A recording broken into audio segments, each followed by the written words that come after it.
Good evening, I'm John Carter and welcome to Poland Daily. Poland might be close to an agreement with the European Union regarding the justice reform, said the president of the Law and Justice Party, Jarosław Kaczyński, in an interview for Gazeta Polska Weekly. Kaczyński also confirmed that the public might not learn the full content of the report on the Smolensk crash from the 10th of April 2010, prepared by the subcommittee led by Antoni Macierewicz. We know that the full report will not be ready for the 8th anniversary of the Smolensk tragedy. However, there will be a partial report, which will show in detail what has already been undoubtedly confirmed. This report will also specify the questions to which the Macierewicz subcommittee will seek answers for. What is incredibly important and maybe even groundbreaking are the results compiled by the American experts who have worked on an exact replica of the Tu-154 plane in Minsk Mazowiecki a couple of weeks ago. Nonetheless, we will still have to wait a while for these results. Jarosław Kaczyński is fairly certain that our country will not receive any help from other countries in explaining the greatest post-World War II catastrophe. We must deal with that. If we cope with this, others will come to help. While the leader of the ruling party looks into the future with humility, he believes that the politicians of the opposition cannot offer more to the Polish nation than the Law and Justice Party. The political powers with a post-communist pedigree, as well as those which co-opted post-communists into their ranks, and that is the state of our so-called total opposition, have been using fear since the beginning of the Third Polish Republic. Our political opponents have done nothing to suggest that they have a program. Some even say outright that they will not carry out any particular program. They only care about seizing the power and filling the political posts. I think that the opposition does have a plan for ruling Poland. It has been realizing it since 1990 and later during Civic Platform's 8 years of rule. This is still the same plan in which Poland is losing its sovereignty. During the last EU summit, Prime Minister Mateusz Morawiecki announced that Poland will make certain concessions in terms of the judiciary reform. Jarosław Kaczyński does not hide his disappointment with this step, but believes that without it, it would be very difficult to carry out the reform. Based on the information I possess, an agreement is possible. We are planning to implement changes agreed with the European Commission. This is not an easy task, but is necessary for the normalization of the situation. A united right-wing convention will be held on the 14th of April. This is when the Law and Justice Party leader Jarosław Kaczyński will present the party's program and a detailed plan for the next year. The new legislation concerning the Polish Supreme Court came into force yesterday. The Conservative Polish government argues that the law is necessary in order to break up the cartel-like grip that a small clique of post-communist judges have on the Polish court system. After the fall of communism in Poland in 1989, a new post-communist order was introduced in the country. It allowed much of the previous communist elite to re-emerge in many areas of government, economy and media. A cornerstone of the new system was the lack of reform in the court system. The same judges that had participated in communist crimes against the Polish nation for decades were allowed to retain their control of the judiciary.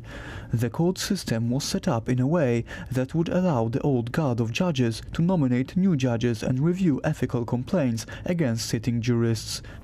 The new legislation passed by the Conservative government in 2017 is supposed to put an end to post-communist despotism in the court system. The Supreme Court met yesterday to discuss what impact the new law will have on the judiciary. Some components will have far-reaching effects for the Supreme Court. During the first 3 years of the reform, it will be possible to put forward an extraordinary appeal. This means that all legally valid verdicts made after 1997 could be appealed again. The newly created Extraordinary Appeal Chamber within the Supreme Court will deal with those cases, as well as with protests against election results and issuing TV and radio broadcasting licenses. Judges of the Supreme Court will have to retire at 65 instead of 70. They may apply for an extension that could be granted by the Polish president.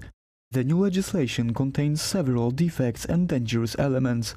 We have been pointing that out for months. The amendments to the legislation do not repair the defects. They were only put forward in order to fool the public and sway international opinion in an attempt to convince people that the government sought a compromise in the issue.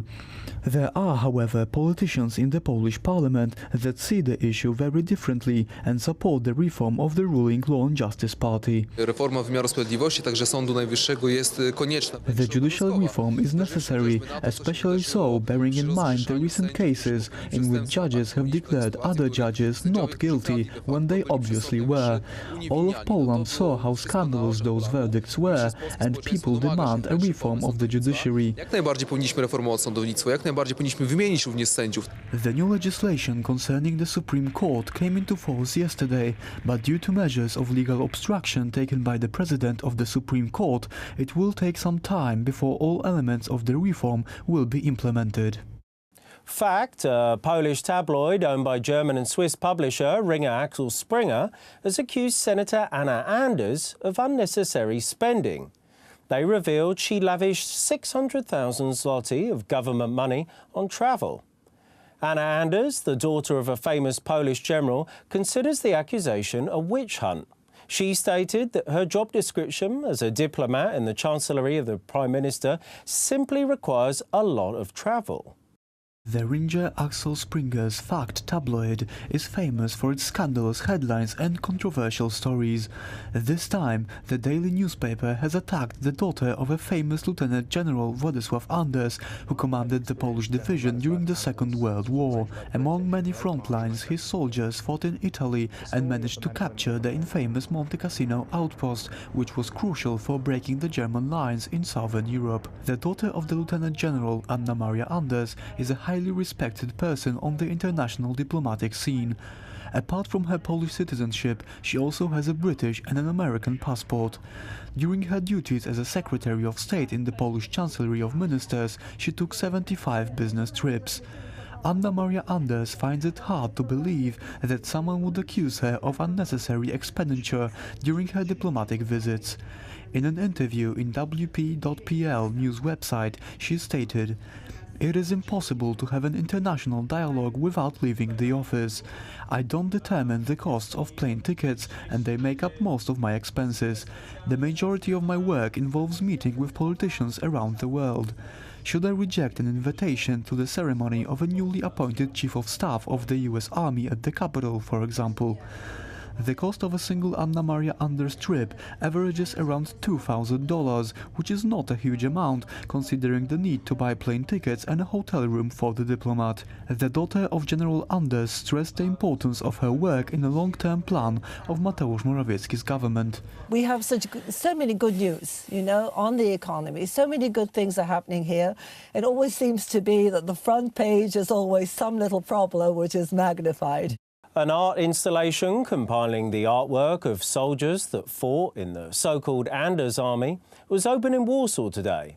After the joint German-Soviet invasion of Poland in 1939, Stalin forcefully deported 1.5 million Poles to Siberia. Many were sent to Gulag labour camps. After the German attack on the Soviet Union in 1941, Stalin allowed a Polish army to be formed in Russia. The Anders Army consisted of 120,000 Poles and was eventually allowed to leave Russia in order to join up with the British Army in Iran. The soldiers of the Anders' army, named after General Anders, travelled through Iran, Iraq, Palestine and Africa before being sent to Italy, where they fought side by side with the Allies against the Germans. They formed the spearhead which, during one of the most fierce battles of the war, broke through the main German defensive line in Italy, centred on the ancient monastery at Monte Cassino. Some of the soldiers later became successful artists. General Anders was personally involved in helping them to develop their talent. After the war, he sent many of them to the most renowned art schools in Italy. Professor Sienkiewicz has studied the soldier artists for 30 years. His team has compiled the art installations that opened today in Warsaw. Wystawa prezentuje po raz pierwszy w Polsce The challenge that lies ahead of us is to reintroduce their art to Polish society.